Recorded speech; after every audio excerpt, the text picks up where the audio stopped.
Uma boa noite a todos, sejam todos bem-vindos. Hoje a exposição do Evangelho vai ser através do José. Ele vai expor o capítulo Não se pode servir a Deus e a Mamon.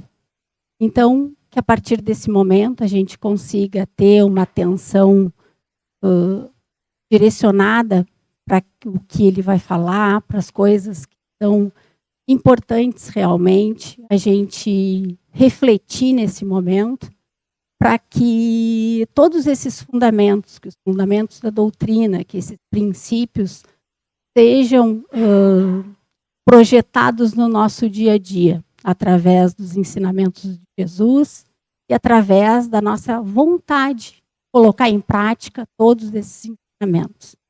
Que vocês tenham uma boa palestra, fiquem todos bem.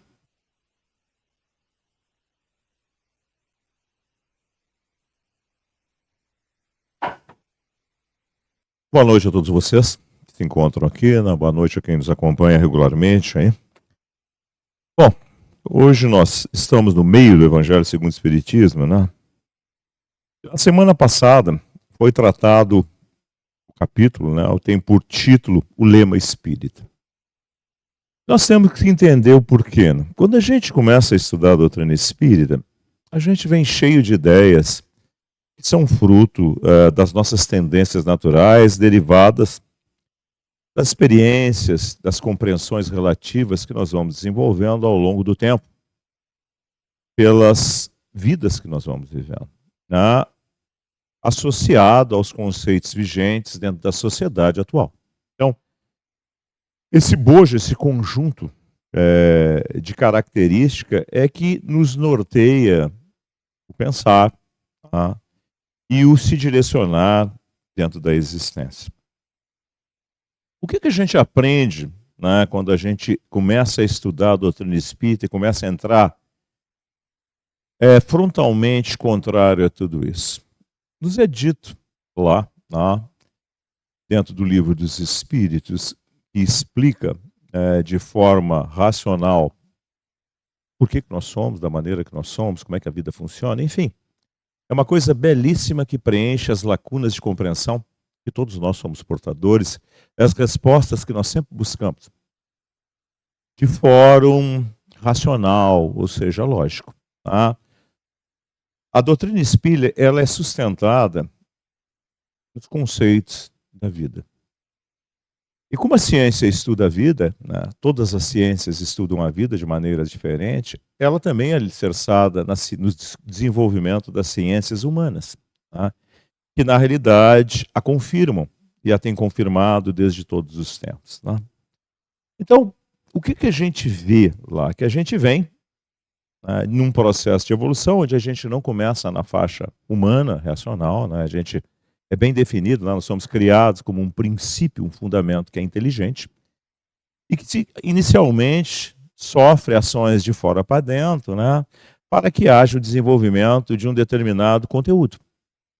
Esse conteúdo é desenvolvido por processos de repetição automáticos, né, e que nos levam, depois de milhares e milhões de repetições, ao desenvolvimento de um arcabouço, de uma estrutura, que vai formar o nosso patrimônio inicial. Né?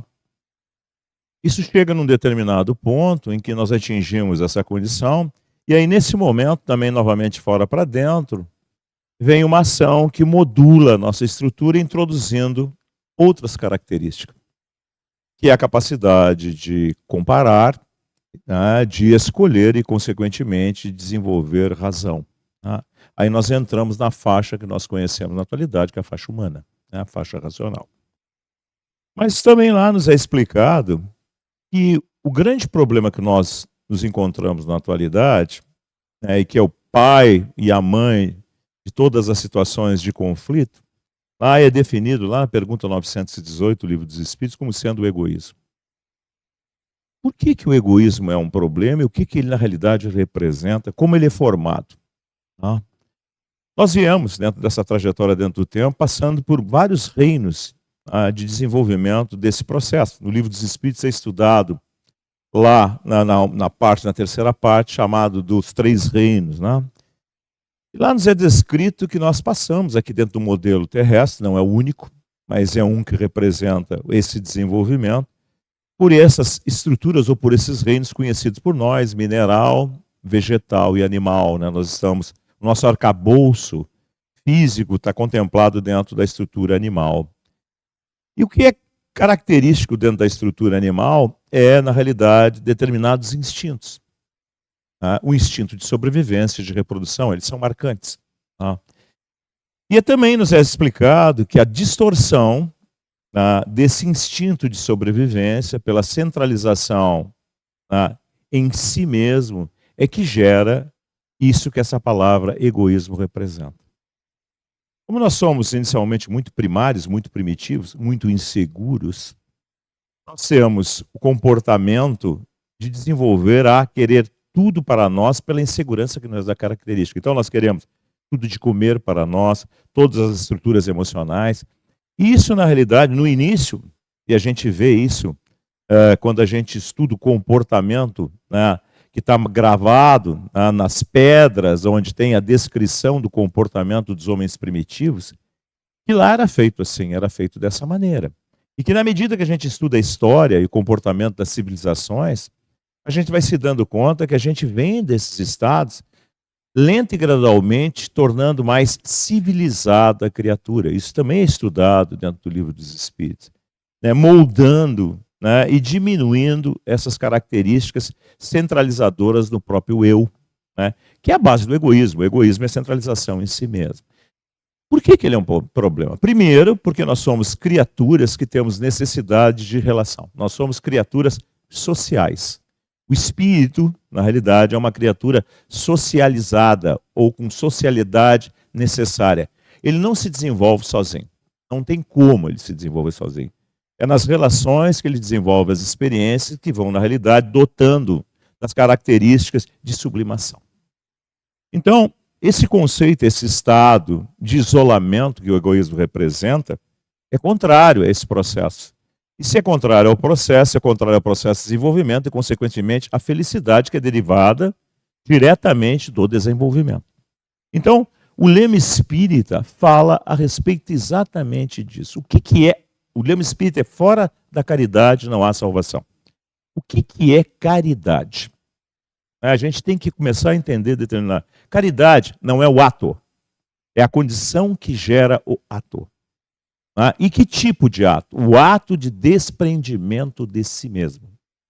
Então, se eu começo a ter uma condição de ter uma consciência e uma ação voluntária, não de troca, mas uma ação voluntária, no qual eu sou mais seguro e, consequentemente, tenho menos necessidade de pensar prioritariamente em mim e começo a me distender para os demais, isso começa com a célula inicial da sociedade, que é a família, tá? E vai se distendendo para que essa família se torne mais universal. Na medida que eu vou fazendo isso, eu vou vencendo esse primitivismo que existe dentro de mim, gerando estados de mais equilíbrio, de mais serenidade, e na medida em que todos façam isso, a sociedade se torna mais harmônica. Então, a caridade é o estado que gera esse comportamento, essa noção, essa estrutura psicológica, emocional, como vocês quiserem, no ser, e que se caracteriza pelo ato de se desprender de si mesmo. O mais fácil de ser entendido, o mais comum, o menos importante é a beneficência, que é o ato material de dar coisas. Tá? O mais importante é o indivíduo dar-se a si mesmo. Por quê? Porque quando ele faz isso, ele se libertou dessa junção, tá? Dessa prisão do eu.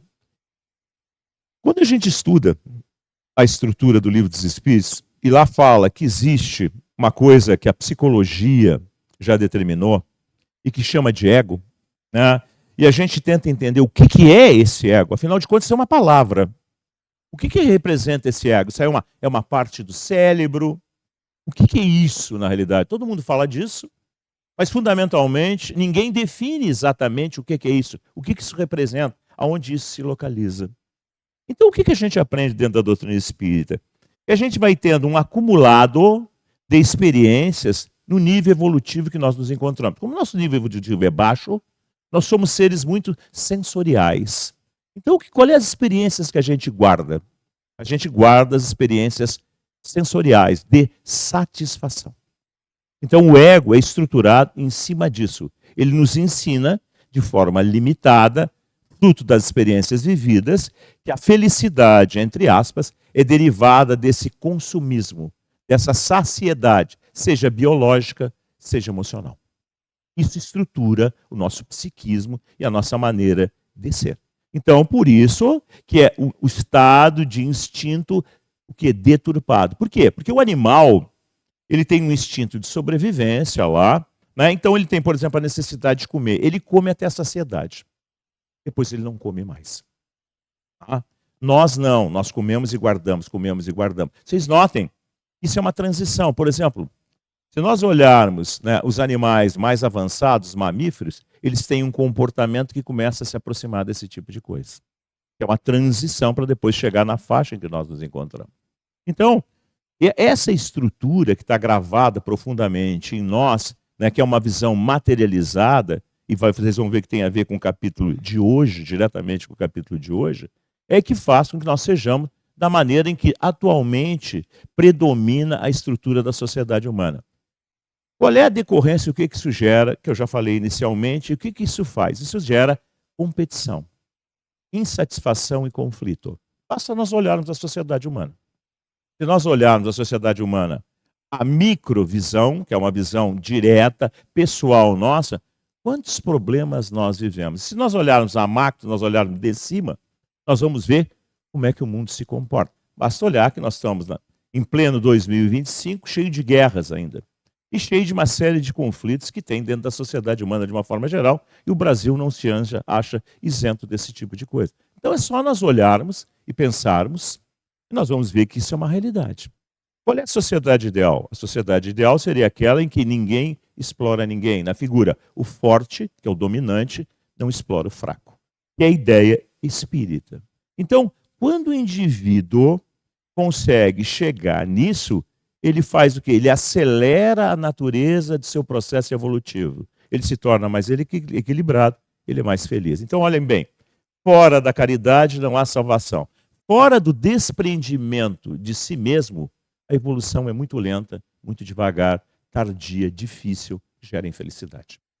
Então, quando a gente começa a entender o lema espírito, o que ele representa em si, ele se torna palpável, ele se torna diretamente útil e capaz de ser utilizado por nós. O que fala no capítulo de hoje? O título do capítulo de hoje é Não se pode servir a Deus e a Mamon. Novamente uma figura de Jesus. Tá? Não é possível, tá, servir a duas coisas que são antagônicas. Nós vamos sempre priorizar uma.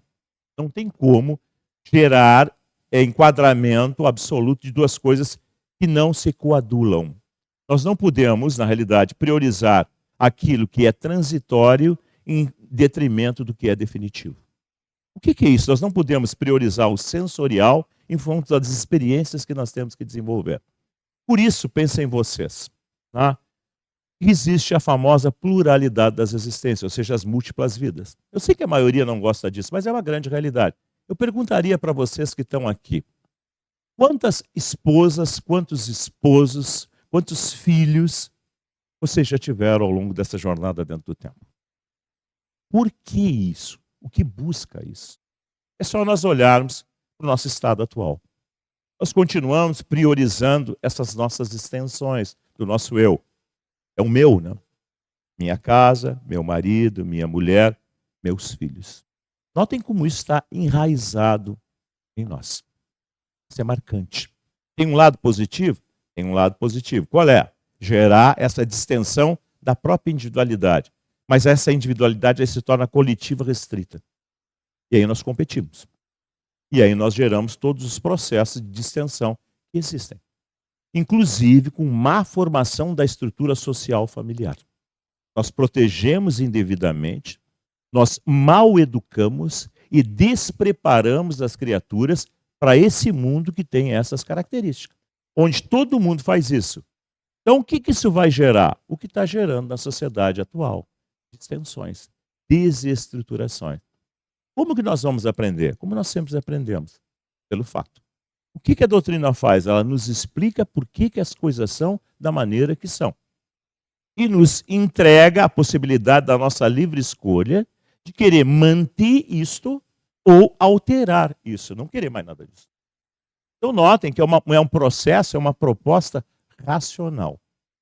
Ela inicia pela capacidade de pensar, de entender, mas na realidade se consolida quando nós começamos a sentir. Quando nós começamos a sentir essa necessidade, esse estado natural em que nós atingimos esses patamares. E aí, a partir disso, o que a gente faz? A gente não fica mais brigando por essas coisas. Esse tal de Mamon, na realidade, era uma divindade pagã que representava os benefícios materiais. Então, falando para o hebreu entendia. Ele disse, olha, não é possível vocês quererem se espiritualizarem, priorizando ainda o sensorial, o imediatismo. Quando vocês vê aquele filme, por exemplo, que representa a história de Moisés, quando Moisés sai para refletir que ele vai subir no monte lá, quando ele volta depois de receber as tábuas da lei, o que ele encontra? Ele encontra uma festa pagã. O que era isso? Era, como os hebreus viveram muito tempo no Egito, eles aprenderam a cultuar esse tipo de divindade. Quando ele se afastou durante um tempo, esses estados que estavam presentes neles, que eles julgavam ser de felicidade, e não estavam fazendo aquilo. Por quê? Porque ele estava conduzindo aquele povo, eles voltam para essa situação. Isso é uma cena notória que tem no filme e que corresponde à realidade da história bíblica, representando exatamente esse conceito de Mamon. Ou seja, eles queriam o sensorial, o imediatismo. E isso está associado ao quê? Ao primitivismo, à competição, ao conflito, ao uso das criaturas uma pelas outras. O que, ao contrário, é o desenvolvimento da estrutura da sublimação emocional, que tem a ver diretamente com o processo de civilidade. Então, notem, por exemplo, as civilizações mais primárias, mais dantescas, como são os comportamentos dentro dela hoje em dia? Por exemplo, se nós formos lá no Oriente Médio, hoje, como é que é o comportamento lá dentro do Oriente Médio? Olhem lá nos regimes mais fundamentalistas que existem dentro do Oriente Médio. Qual é o comportamento? A mulher não tem direito a nada, praticamente. Inclusive, ela não pode nem aparecer partes do corpo. Por isso que ela usa uma roupa que chama burca, que é completamente fechada. Hoje, nesse mesmo momento, por isso que tem guerras, por isso que tem essas situações todas. Então, isso é real? Isso é real. Isso é primitivo? Vocês que são mulheres, que estão aqui e têm nos acompanhando pela internet aí, o que vocês pensam a respeito disso? Se vocês tivessem nascido lá, como é que vocês estariam agora, nesse momento? Então, notem que ainda é um mundo muito primitivo no seu comportamento. E que, na realidade, aí é que nós vamos começar a entender as inversões. Se é um sistema patriarcal, machista que domina lá, como convencer essas criaturas que fazem esse tipo de coisa que elas estão erradas? Pela palavra não se consegue fazer isso. É muito difícil convencer as pessoas pela palavra. Então, como é que o fato real é que convence? Como é que se faz isso? Através da mudança. Por isso é que existe reencarnação e por isso é que existe aquela figura de Jesus ensinando que o mal rico nasce pobre. É uma figura que representa inversão. Então, na figura lá colocada, o rico que é mau, que despreza a situação, como é que ele vai aprender que o que ele está fazendo é errado? Vivendo na própria carne. Então, se ele inverter no nascimento e nascer pobre e sofrer a opressão do sistema que ele ajudou a construir, o que vai acontecer na forma dele sentir e de pensar? Quando ele for vitimizado por aquilo que ele mesmo ajudou a construir, ele vai mudar. Por necessidade. Então aprendam que o processo ele é eminentemente educativo. Por quê? Para que o mundo melhore através da mudança das criaturas que são quem melhoram o mundo. Então entendo que essas inversões, esses estados, a gente não sabe por que o indivíduo depois nasce, por exemplo, lá na África, e não tem o que comer, não tem o que beber. Por que crianças morrem assim em quantidade, por falta de condições mínimas de saúde? As razões são essas. A gente, não vou entender se eu olhar como o Estado, mas se eu olhar como processo, daquele ser imortal que morre e nasce, que vai passando pela contingência da soma dessas experiências, os impactos que isso vai produzindo sobre ele. A acumulação das experiências dentro dele, e que vai modificando lenta e gradualmente seu psiquismo, que vai tornando ele uma outra criatura. Assim é que o mundo melhora, lenta e gradualmente. Pensem, para fazer isso, quantos anos é necessário?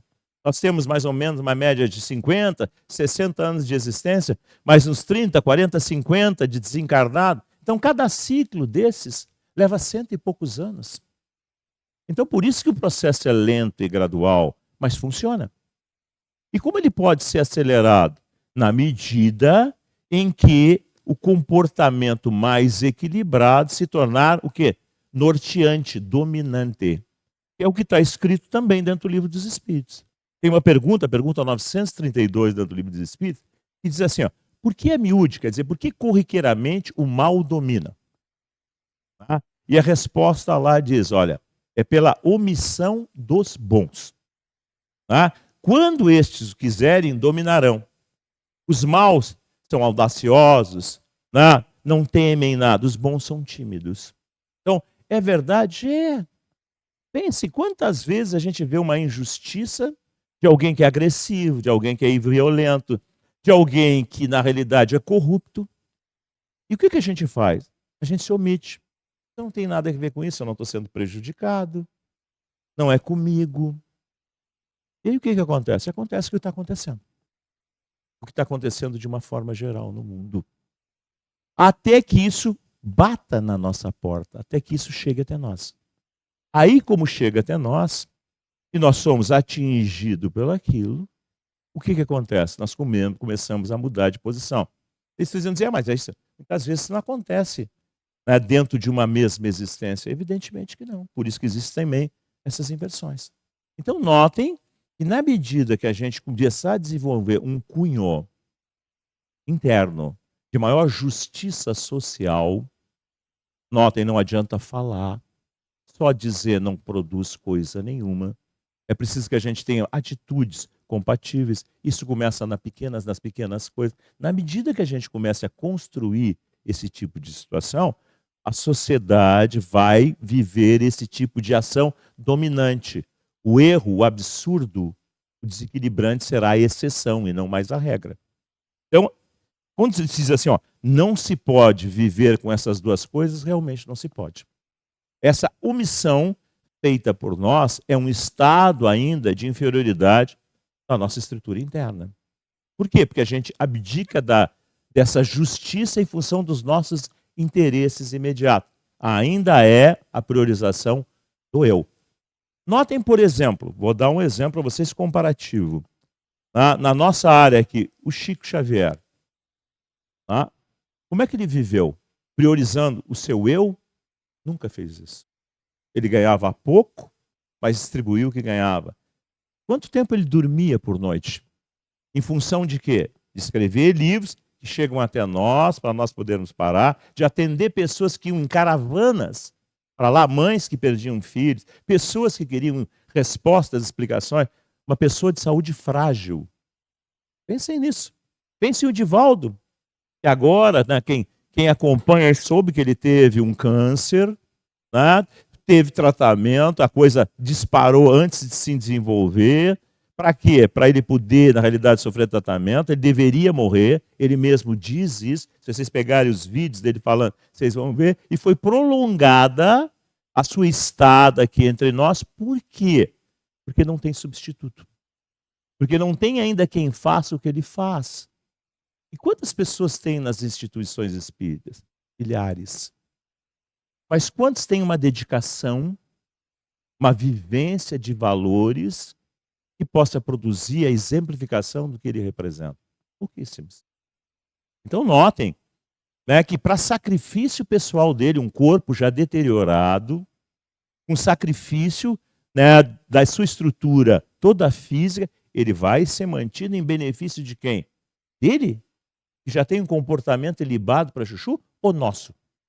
Quem é que precisa da situação? Quem é que precisa lá que ele continue com a sua mãozinha escrevendo os livros da Joana de Andes, do Manuel Filomeno de Miranda, para a gente poder ler e entender? As mensagenzinhas que circulam aí em milhões na internet. Circular mensagem é fácil. Eu quero viver as mensagens. Vocês estão me entendendo? Ah, mas tem alguma validade? Tem. Porque na medida que essas mensagens vão circulando, mais pessoas vão parando para pensar. É o primeiro passo. Pode não se viver a coisa imediatamente, mas tomar contato com a ideia é melhor do que nada. Então notem que o progresso é feito dessa maneira. Assim é que nós vamos nos desenvolvendo. Então a figura aqui colocada por Jesus é exatamente essa. É a ideia de que duas coisas não são compatíveis. E é o que a gente quer fazer. Vocês notem que isso é tão verdadeiro que a gente não dá bola para essas coisas todas. Até o momento que a gente fica doente. Quando a gente fica doente, quando a gente tem notícia que está num estado de doença, o que acontece? A gente corre para esse tipo de situação. Por quê? Porque a gente vê a perspectiva da morte. E a perspectiva da morte é sair daqui. Então a gente não tem mais certeza de ficar aqui. E aí o que a gente quer? A gente quer saber, se preparar. Para quê? Para onde nós vamos. Pensem como isso é verdadeiro. Então, será que é necessário isso acontecer? E aí, às vezes, não dá tempo. Por quê? Porque nós já temos uma estrutura psicológica desenvolvida ao longo de 40, 50, 60 anos. Como modificar essas coisas? Por troca? Não funciona. Não tem como. Tem que ser um estado de construção interno verdadeiro. Por quê? Porque isso vai determinar o que vai acontecer na minha sobrevivência, no meu pós-morte. É o que a gente vê no fenômeno mediúnico. O fenômeno mediúnico é uma janela para a gente ver essas coisas todas. Por que o espírito está dessa maneira? Por que ele se encontra em tal lugar? Esse lugar, por que é dessa maneira? Como é que ele foi construído, esse local? Então a gente estuda tudo isso dentro da doutrina espírita. Desmancha essas ideias que a gente tem, dos infernos, essas coisas. Não tem nada disso. Tem zonas que o psiquismo desequilibrado produz sobre ela uma determinada configuração. Mas isso não tem nada a ver com a obra divina, tem que ver com a obra das pessoas, seus conflitos. Porque a gente morre cheio dessas ideias deturpadas. É o que a gente vê. Os espíritos em conflito é isso, nada mais do que isso. Não são seres maléficos, não existe isso. Existem criaturas desequilibradíssimas. São criaturas. São pessoas que desenvolveram essa maneira de ser e morreram e não continuam mantendo esse estado de comportamento. Pensem, uma pessoa que é belicosa, que faz guerra, que está lá no Oriente Médio ou que está lá na Ucrânia, morrendo, ela vai dar um salto de qualidade? Pensem um pouquinho. O estado de ânimo vai continuar sendo o mesmo. As motivações vão ser da mesma ordem. Então aí vocês vão entender por que existe um mundo espiritual inferior. O que é isso? Essas pessoas em conflito. E por que isso é assim? Porque elas priorizaram a figura desse tal de Mamon. Então o que é espiritualização? Eu mudar de roupa? Eu mudar de voz? Eu vir no centro espírita? Eu ir para a igreja? Eu ir cantar, fazer essas coisas? Nada disso é espiritualização. Isso são formulismos externos. E isso não transforma ninguém. Normalmente é uma liturgia, é algo que eu faço num determinado momento e não corresponde à minha realidade cotidiana, de todos os momentos, de todas as horas. O que eu sou? O que é mais predominante? A minha estrutura psicológica do meu dia a dia. Então, se aquilo é um ritual, não tem nada a ver comigo. É um ritual que eu, na realidade, entabulo, numa cerimônia, acabou, eu volto para o meu dia a dia, com o meu psiquismo rotineiro. Não mudei em nada. Quando eu morrer, o que eu vou ser? Isso. Simplesmente isso eu vou ser. É uma coisa tão direta, tão óbvia, e eu não paro para pensar. Isso é uma realidade palpável, direta, que a gente tem a oportunidade de ver através de um intermediário, um médium, que vai refletir uma personalidade se manifestando. Apenas isso. Então a gente aprende essas coisas e vê na prática. E aí começa a entender todos esses ensinamentos. Então, na medida que a gente vai entendendo isso, a gente vai buscando um estado de equilíbrio, que é o que vai falar na semana que vem. O título da semana que vem é Sede Perfeitos. Que perfeito? Perfeição absoluta? Não. A perfeição relativa do equilíbrio. Quem é o modelo? Jesus. Jesus é um modelo de comportamento, de equilíbrio. A gente sabe, por exemplo, também estudando a doutrina espírita, que ele é um espírito puro. Agora, o comportamento dele dentro da encarnação era de espírito puro? Não, era de criatura humana. Ele limitou as suas características para quê? Para nos mostrar que dentro do estágio que nós nos encontramos, é possível fazer aquelas coisas. Então ele viveu como homem, uma criatura humana. Por isso que ele se intitulava o Filho do Homem. Tudo que ele fez, ele demonstrou na prática para nós que é possível de ser feito. O que nós fazemos normalmente? Nós criamos uma distância. Essa distância é uma desculpa para dizer, olha, não dá para fazer isso. Mas aí tem criaturas que aparecem e começam a representar as coisas. Vamos voltar de novo para o Chico, para o Divaldo, para Madre Teresa de Calcutá, para tantas pessoas que exemplificam que pode-se viver de uma outra maneira. Pode-se ser de uma outra maneira. Essas pessoas são marcantes, elas produziram um benefício sobre a sociedade humana, não resta dúvida. Quem não as conhece? Então notem, isso determina o que? Se nós tivéssemos mais pessoas assim, se nós fôssemos assim, o benefício que isso ia gerar, e algo que eu vou perguntar para vocês, como será o psiquismo? Como será o interior dessas pessoas? Como é que elas se relacionam com as dificuldades, com os problemas? Será que elas conseguem gerenciar isso de forma mais amena? Será que elas não são mais serenas, mais tranquilas? E parece que sim, elas têm muito pouco materialmente, a figura do Mamon, de novo, né? Mas tem muito conteúdo interior. Então, nota, o que é prioritário que a prática demonstra? O material ou o interior? O material é efêmero, termina. E outra coisa, ninguém leva nada quando morre. Essas coisas tudo ficam. Isso não é um discurso da boca para fora. Pensem. Eu posso ser tudo, casa, carro, diabo 4. Quando eu morrer, não vai nada disso. O que vai é o meu interior. É o meu psiquismo que vai. Essas coisas ajudam ou muitas vezes deturpam? Títulos acadêmicos, tantas coisas que a gente se ensoberba em cima disso tudo e depois do pós-morte a gente descobre o quê? Isso é uma coisa desse tamanhozinho. Os nossos conhecimentos são efêmeros, porque eles mudam dentro do tempo. Mudam sempre. Então, o que vale a pena? O que realmente vale a pena? Não tem nada de apologia a fazer pieguismo para cima de vocês. Não adianta nada. Seria uma chantagem emocional. Dura quanto tempo? Quase nada. A gente volta para o dia a dia, volta para as coisas todas. Tem que ser alguma coisa que entre em nós e nos faça pensar. Evidentemente que isso vai variar de acordo com os níveis evolutivos. Mas por isso, repito para vocês, por isso que morre e nasce tantas e quantas vezes necessário for. Essa é a ideia de correção, de transformação, uma palavra de evolução. Então vocês que vieram aqui nessa noite, pensem um pouco sobre essas coisas todas. Pensem o que representa a doutrina espírita. Tá?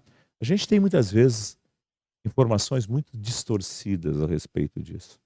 Por isso que a gente procura, dentro de uma casa espírita séria, estudar fundamentalmente as obras onde isso está contido, onde isso foi feito. Eles são de um fundo, de um conteúdo pleno, sem distorções, sem fantasias. Tem muita coisa que a gente encontra por aí que não tem nada a ver com o espiritismo. Nada. Olhem bem o que eu estou dizendo para vocês. Nada. Tem muita enxertia, muito modismo, muita coisa que não tem nada a ver e que foge do escopo dessa compreensão, desses fundamentos, desses valores. Vocês que vieram aqui, repitam. Vão tomar passe? Tomem passe. Mas pensem. Pensem muito. Pensem mesmo. A gente acha que passe é mágico, que a gente senta ali, alguma coisa vai entrar, não entra na marra. Nós temos que ser compatíveis. Nós temos que querer absorver o conteúdo. Lembre-se sempre disso, a semeadura é livre, mas a colheita é obrigatória. Eu faço o que eu quiser, mas eu estou dentro daquilo que eu faço. Eu boto para fora o que eu sou. Então lembre-se, em primeiro lugar está em mim mesmo. A ação sobre os outros é consequência, mas em primeiro lugar está em mim. E ninguém foge de si mesmo. Pensem nisso.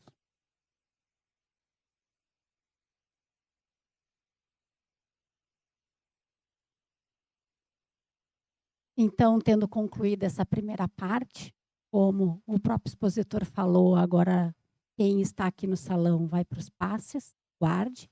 Quem nos acompanha de casa, por favor, curtem, compartilhem, né? Acompanhem as nossas redes sociais, e não por causa da questão monetária, e sim pela forma racional e atual que a gente recebe todo esse conhecimento nesse dia, nesse momento, e em todo o material que a gente tem disponível.